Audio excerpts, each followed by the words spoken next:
Let's go explore. So, I've been doing some research, and I'd like to share it with you. The Snake River is a major river system in the Pacific Northwest region of the United States. It is the largest tributary of the Columbia River, which is the largest North American river that empties into the Pacific Ocean. Beginning in Yellowstone National Park, Wyoming, it flows across the arid landscape of the Snake River Plains in southern Idaho. It also flows through the rugged Hells Canyon that borders Idaho, Oregon, and Washington.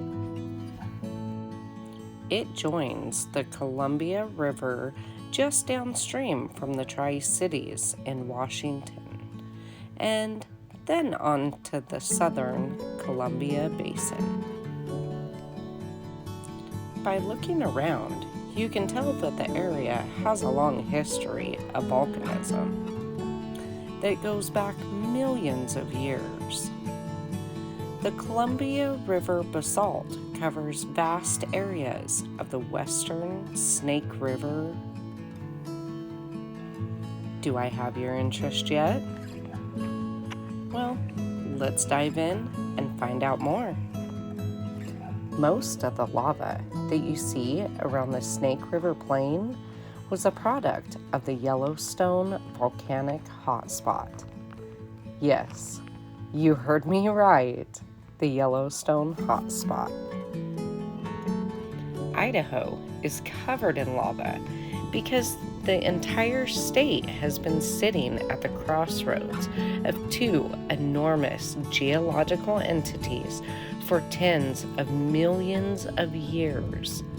Let's break it down a little. As the North American plate drifted southwards over the hot spot, the plume burned a chain of giant cauldrons across Idaho, moving like a blowtorch. This is the single biggest source of the lava in Idaho. Two forces overlap right here where we explore. Have you ever heard of the Basin Rift system? Neither have I, so I did a little more research. There are only a few rift systems in the world, and one happens to be right here in our hometown of Idaho. A rift system is when the earth stretches and the crust opens and a volcanic basin is born. Yellowstone was like a blowtorch rolling across the lands that we love so much. Did you know that the Snake River was not the only factor that created these majestic canyonlands in Idaho? Although most people think that this area was carved out by the Snake River, the river was further altered by catastrophic flooding in the most recent ice age, which created such features as the Snake River Canyon and Shoshone Falls. Roughly 30,000 years ago, our climate changed in the Great Basin. It shifted dramatically to cooler temperatures and increased precipitation with little evaporation, allowing water to accumulate in the lakes and the basins, such as Lake Boniville. Around 18,000 years ago, Lake Boniville reaches its highest level, pressing against the natural threshold at the Red Rock Pass in southern Idaho. With the basin at full capacity, the threshold fell, and the result was one of the largest known floods in North America. The Boniville flood unleashed more than 10,000 cubic kilometers of water northward into the Snake River Plain. This mega flood reshaped the landscape across Idaho and beyond. Lake Boniville is a reminder of how dramatically our climate and geology can reshape the entire region, and how those changes can continue to influence the landscape around us. The Boniville flood changed Idaho's canyons and plains, sculpting its way through, making paths all the way down the Snake River, with evidence that is still present to this day. Do you know what melon gravels are? Well, let me tell you a little bit.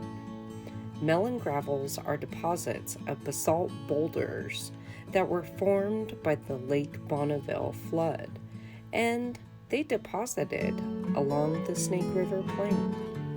You are able to walk around these areas easily at Celebration Park in Melba, Idaho.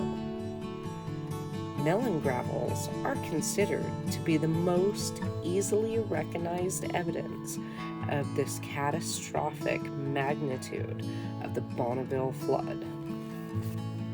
And you get a few special treats while you are there. Although this is not the deepest part of the Snake River. The deepest part of the Snake River Canyon in Idaho is Hell's Canyon, which is known for being the deepest river gorge in North America, plunging more than 7,900 feet below the canyon rim. This makes it nearly 2,000 feet deeper than the Grand Canyon. As we explore more of the park, it also gives us a glimpse back in history. With sights of Guffy Railroad Bridge over the Snake River, it was built 129 years ago in 1897. The bridge was used to carry gold and silver ore from Silver City in the Owyhee Mountains. This area was also known to be home for several nomadic groups. During the winter, the Paiute lived in the area of the lower elevations along the Snake River.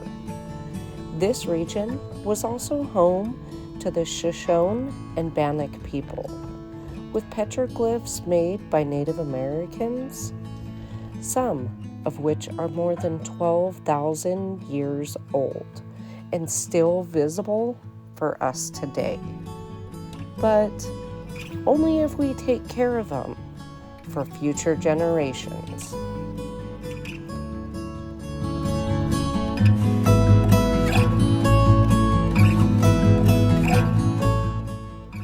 I really hope you enjoyed at least a little bit of Idaho's history. I know I can't wait to get back out there and do a little more exploring. Hope you can join us on our next adventure.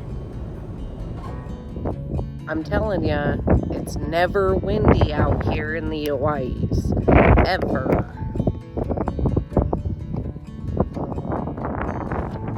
Just want to say, thanks for a great Valentine's gift. This is pretty freaking epic. Hope you had a good day too.